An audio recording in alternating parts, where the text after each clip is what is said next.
बिस्मिल्लाहिर्रहमानिर्रहीम। लाखों करोड़ों दुरूदो सलाम मोहम्मद मुस्तफ़ा सल्लल्लाहु अलैहि वसल्लम और आले मोहम्मद पर। मैं हूं उमर दराज गोंदल। पाकिस्तान का जो मौक़िफ़ है वह वाज़ेह हो गया। अब हाई अलर्ट वाली बातें खत्म हो गई हैं कि हम हाई अलर्ट के ऊपर हैं। अब एक चीज क्लियर हो गई कि हमने जो फैसले लेने थे हम फैसले ले चुके हैं।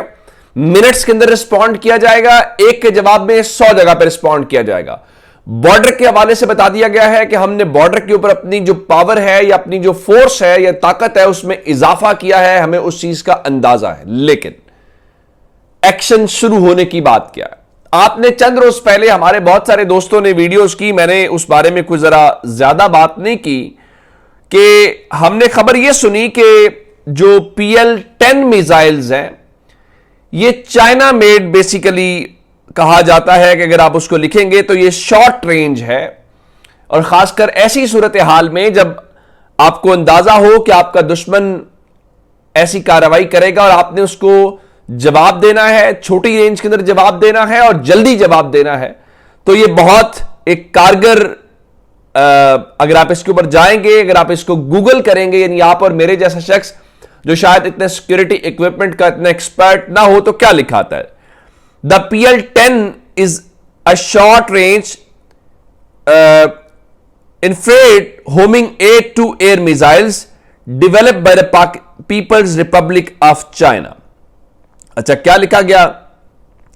It is designed to be used in closed range air combat situations and is considered a successor to the PL-8B जो उनका पुराना है।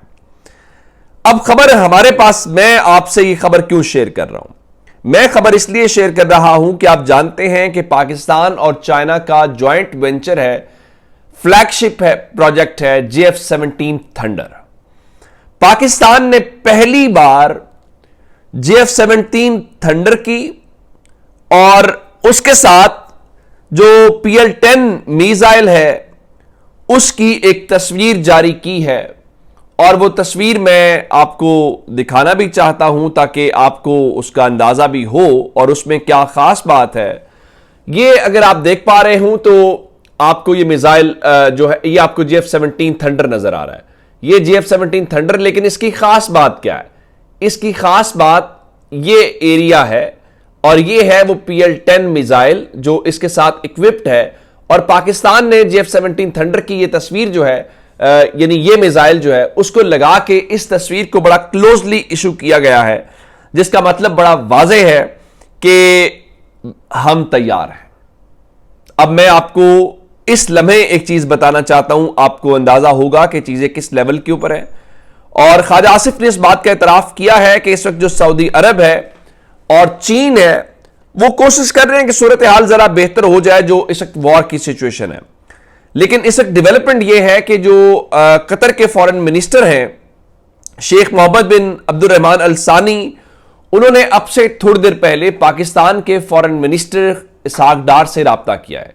इससे पहले आप जानते हैं कि जो UAE है वो राब्ता कर चुका है, आप जानते हैं कि सऊदी अरब राब्ता कर चुका है, इजिप्ट राब्ता कर चुका है, इवन चीन के फॉरेन मिनिस्टर राब्ता कर चुके हैं। लेकिन अब चीन क्या कह रहा है? आज चीन ने, इससे पहले उन्होंने यह कहा कि पाकिस्तान जो कह रहा है कि आप इन्वेस्टिगेशन कीजिए, वो इन्वेस्टिगेशन बिल्कुल होनी चाहिए और पाकिस्तान बिल्कुल दुरुस्त बात कर रहा है।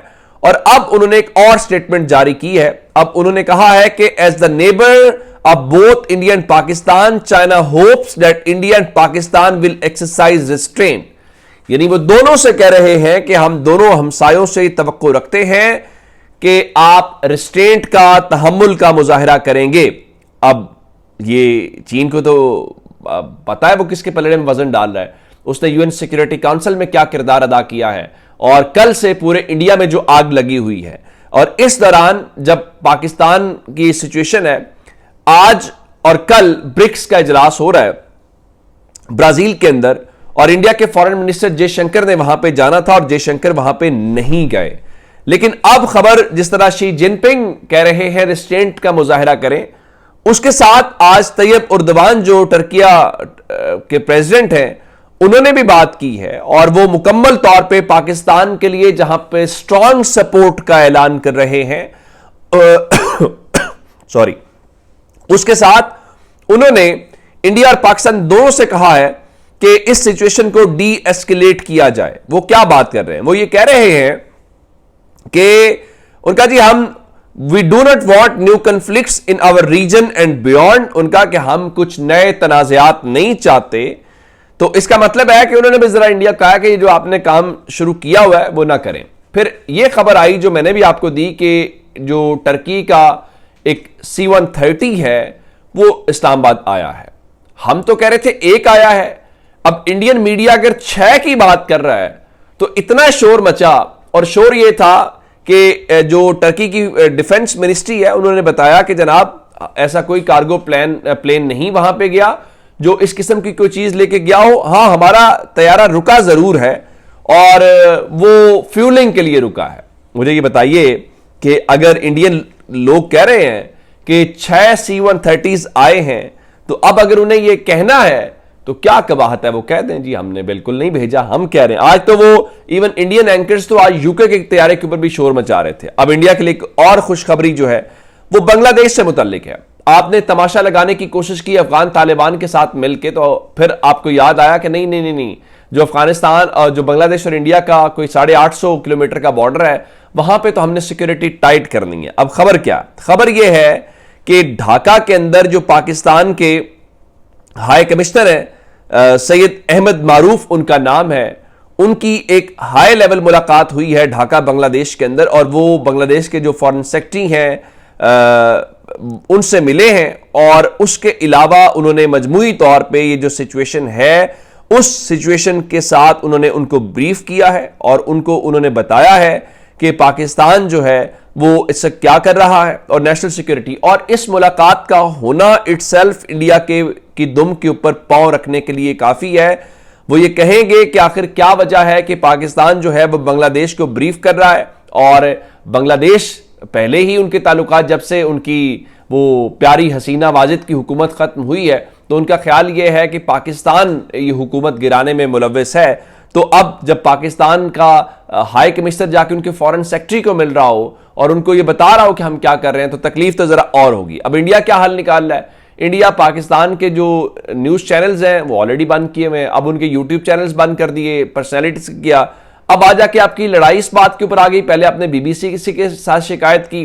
अब खबर यह है कि जो हैं ख्वाजा आसिफ उनके अकाउंट्स इंडिया के अंदर अनएक्सेसिबल कर दिए गए हैं या उनको ब्लॉक कर दिया गया है। तो अगर आप ये समझते हैं तो ब्लॉक करने से आपका मसला हल होगा तो कोई बात नहीं है।